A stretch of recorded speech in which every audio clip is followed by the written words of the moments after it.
पृष्ठभूमिमा देखिएको सुन्दर दृश्य मनाङ हो। मोटरसाइकलको यात्रा, विशाल पहाडमा कोरिएका बाटाहरू, सुन्दर झरना अनि यी सुन्दर दृश्यहरूलाई निहाल्दै यो यात्रा मनाङ हुँदै तिलिचो तालसम्मको रहनेछ।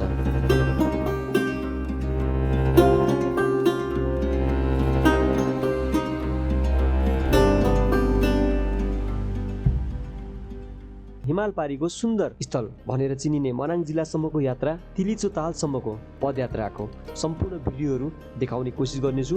अन्त्यसम्म हेर्नुहोला र साथमा मेरो जनावर साथी कोभिडको पनि यात्रा छ यसमा। र म मोटरसाइकलमा केही साथीहरूसँग यात्रा गर्दैछु भने केही साथीहरू चाहिँ गाडीमा यात्रा गर्दै हुनुहुन्छ। यो मनाङ तिलिचोको यात्राको भिडियो तपाईँहरूलाई मन परेछ।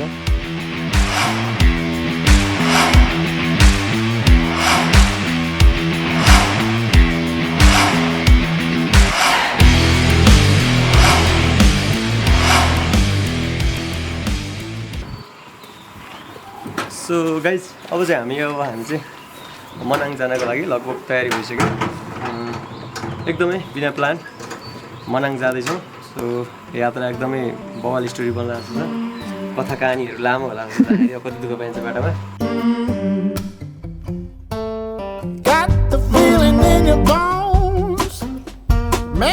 रेकर्ड भएको छ?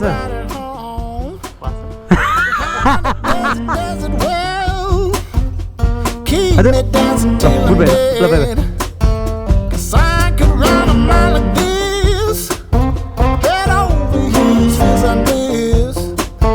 The sun has got me on my track. I ain't never looking back. करिब 3 घन्टाको यात्रापछि मलेखु आइपुग्यो। साथीहरू सबैजना गाडीमा आइसक्नु भएको थियो। रातको खाना यहीँ खाएर हाम्रो यात्रा निरन्तर जारी छ। Hello, thank you so much brother. है पछि हामी आउँछौँ, खाना खाने गरी आउँछौँ होइन। कहिलेदेखि भिडियो हेर्नु गऱ्यो मेरो? धेरै भइसक्यो होइन। तपाईँको नाम के हो? साधन राई। ल, थ्याङ्क यू सो मच। ल, फेरि वान सेकेन्ड है।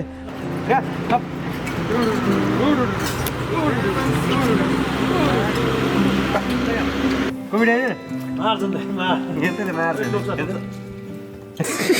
खान्छ साला। बस मार्छ न, बसेर डर।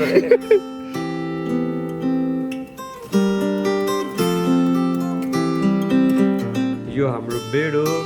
यो चाहिँ कोभिडको बेड हो र यहाँ चाहिँ कोभिडको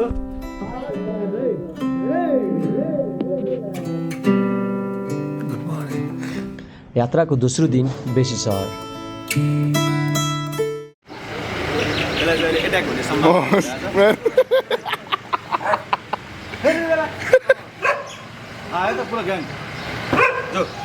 कम्ती बाटो छ, डराउँछ तर पुरा। बाबु हेर, I came from the mud. There's dirt on my hands. Strong like a tree. There's roots where I stand. Oh, I've been running from the law. Hope they won't shoot me down.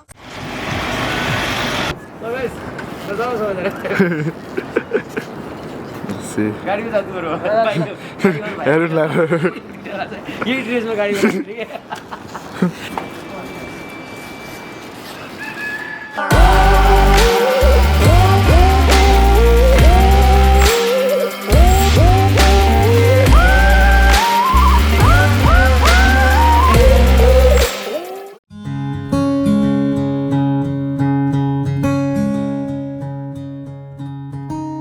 यो यात्रा हामीले जसरी गर्ने भनेको थियो त्यो अनुरूप नभएपछि हाम्रो बाइकमा यात्रा गर्ने प्लान भएको थियो। बाइकमा सबैजना यात्रा गर्न नमिल्ने हुँदाखेरि मलाई चाहिँ कोभिडलाई पनि लिएर सँगै जान मन लागेको हुनाले हाम्रो बाइकमा यात्रा गर्ने भाइहरू चाहिँ अगाडिको दिनै काठमाडौँबाट निस्किसकेको थियो। भोलिपल्ट बेलुका चाहिँ हामी निस्क्यौँ, रातभरि यात्रा गरेको थियौँ। दोस्रो दिन चाहिँ हामीले उनीहरूलाई बेसी सहरबाट करिब 2-2.5 घन्टा पछाडि होला, सायद ताल पुग्नुभन्दा 1 घन्टा अगाडि चाहिँ हामीले खाना खाने ठाउँमा भेटेको थियौँ। त्यहाँबाट चाहिँ हाम्रो बाइकको ग्रुपहरू एकसाथमा ट्राभल गर्छौँ र गाडीका साथीहरू चाहिँ गाडीमा टु बी कन्टिन्यू।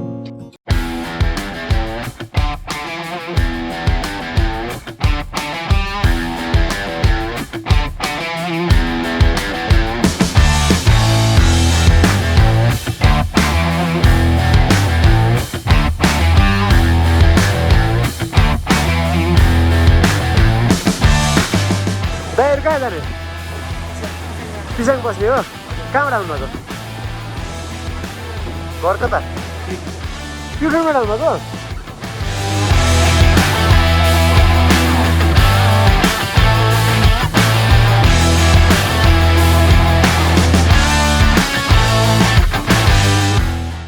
फाइनली अहिले चाहिँ हामी यो ढुकुर पोखरी भन्ने ठाउँमा आएको छौँ सो हेर्न सकिन्छ लुगा यस्तो राम्रो भएको छ स्विटी देखेको छ अनि अब ढुकुर पोखरीबाट चाहिँ हामी पिसाङ भन्ने ठाउँमा आउँछौँ सायद अनि एकदमै रमाइलो भइरहेको छ ट्रिप किनभने हामीसँग त अलिकति ह्यान्डसम गाइजहरू भएर पनि गाइज कस्तो भइरहेको छ ट्रिप रमाइलो भइरहेको छ अनि हजुरको त कुरै छिनिसकेको छ कस्तो आएको छ हामी अब चाहिँ बनाउनु पर्छ होला है यहाँबाट मनाङ कति समय लाग्यो अनि भइहाल्यो त नि 1 घन्टाकै त डिस्टेन्स छ नि त्यही ठिकको टाइम भन्नुभयो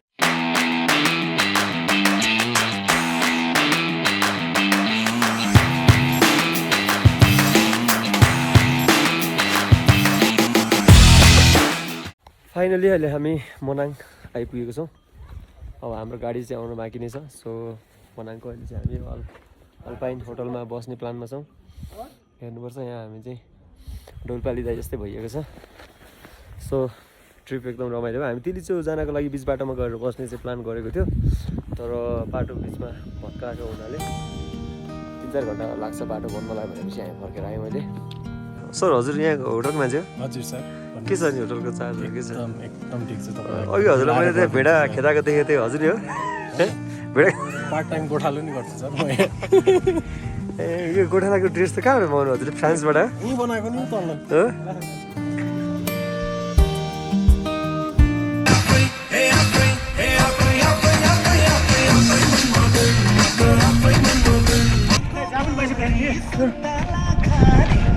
ओइ ज्याक के छ वालको हात मिला न फ्रम कहाँबाट हो इङ्ग्लिस यो नेपाली बोल्छ इङ्ग्लिस बोल्छ यो नेपाली बोल्छ बुझ्दैन कि मेरो छोरी इङ्ग्लिस हान्ने मेरो छोरी हान्दिन छोरी हान्दिन हान्नु यो हस्क्यो इङ्ग्लिस बुझ्छ ल ब्रदर हो कि के सिस्टर बोल्छ यो ब्रदर हो from you are okay welcome to Manang okay छिटो अल्छी गरेर थाकेर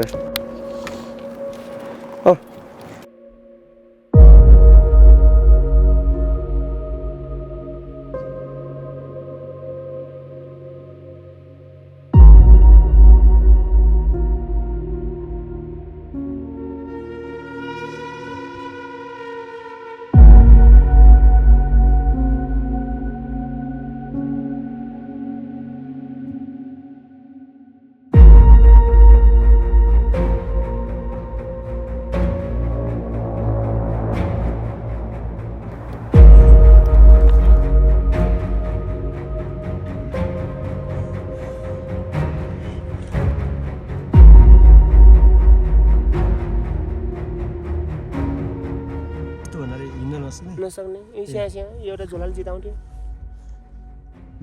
लुकुर जानु नसक्ने अहिले त बानी पऱ्यो नि अहिले त हिँड्छ तपाईँहरू अझै बस्नु न केही महिना बस्नु वारपार गरे कति टाइम भयो यहाँ यहाँ चाहिँ किन चिसो हुन्छ होइन अनि खानासाना राम्रोसँग रुच्यो अनि काम गर्न सकियो कतिखेर गर्मीले आज मच्छरले यता त्यहाँ उता प्या खाने दिमाग खराब कहिले बुढीले उसको ज्यानमा हान्यो भने हामीलाई हानिदिन्छ कहिले आफूले आफ्नो मच्छर ढपायो भने उसकोमा हानिदियो अब झगडा त्यसै बवाल हुन्छ त्यो भनेर यहाँ चिसो महिना होइन ठिक छैन होइन अनि त झिङ्गा मारे निउले बवाल चाहिँ हुँदैन गरेको हुन्छ नि अनि अब झुकेर उसकोमा लाग्छ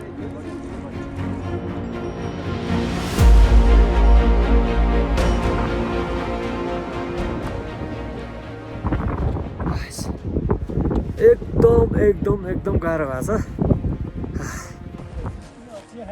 फाइनली हामी त्रिशुल लेकको एकदमै नजिक छौँ तर त्रिशुल लेक कम्प्लिटली हुन्छ नि